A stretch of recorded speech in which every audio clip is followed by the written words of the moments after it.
Hi everyone and welcome back to my channel. Today I'm going to show you how to make the most amazing red velvet cake with cream cheese swirl and frosting. It is so fluffy and moist with the most perfect velvet texture. Let's get started. First, I'm going to start by making my cream cheese filling.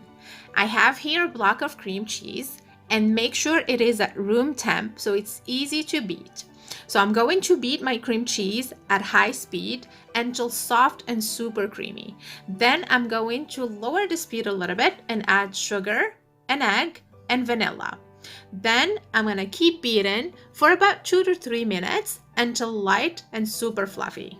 Now that I'm happy with the cream cheese filling consistency, I'm going to set it aside and start preparing my yummy cake batter. In a large bowl, I'm going to whisk in my eggs and sugar until well combined. And as you can see, I'm just using a regular whisk. But if you want, you can use a hand mixer at medium speed. Then I'm going to add oil, milk, and sour cream. And if you don't happen to have sour cream, you can substitute it with Greek yogurt or any other thick yogurt you may have. I'm gonna mix a little bit more and then I'm going to add my white vinegar. Now that all my ingredients are well combined, I'm going to add in my super vibrant red food coloring, and I am using gel food coloring.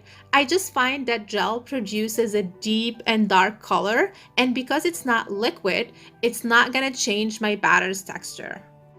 Now it's time for the dry ingredients. I'm going to sift in flour, cocoa powder, baking soda, baking powder, and salt.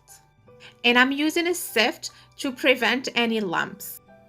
As you can see, I'm adding my dry ingredients directly into my wet ingredients. But if you want, you can combine all your dry ingredients together in a separate bowl before adding them into your liquids. To speed things up, I am combining everything with my hand mixer on medium-low speed, but you can also use a regular whisk. But the most important thing here is to make sure not to over mix your batter. And the rule is usually to stop once you don't see any more dry ingredients. Now let's put everything together. I am spraying my cake pan with cooking spray, and I won't be using flour simply because I want my cake to come out free of any white dust usually left by flour. I poured half of my cake batter evenly into the pan. Now I'm covering it with all of my cream cheese filling, and then I'm going to cover everything with the rest of my batter. And as you can see, the cream cheese filling will still be visible here and there, and that's okay. We're not trying to cover it. Now it's going to a preheated 350 degrees oven for about an hour or until the center is set and a toothpick inserted in the middle comes out clean.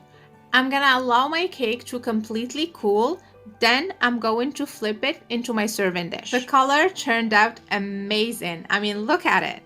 While it's still cooling, I'm gonna start preparing my icing. And for that, I am going to combine room temp cream cheese with powdered sugar.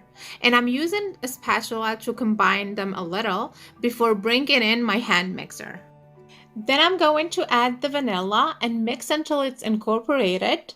And then I'll be adding heavy cream 1 teaspoon at a time until I'm happy with the texture.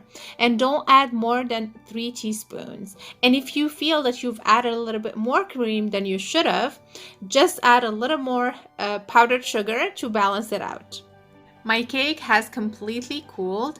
I'm just gonna go ahead and cover it with my yummy icing. You want to serve it immediately and store the leftovers in the fridge. Thanks for watching.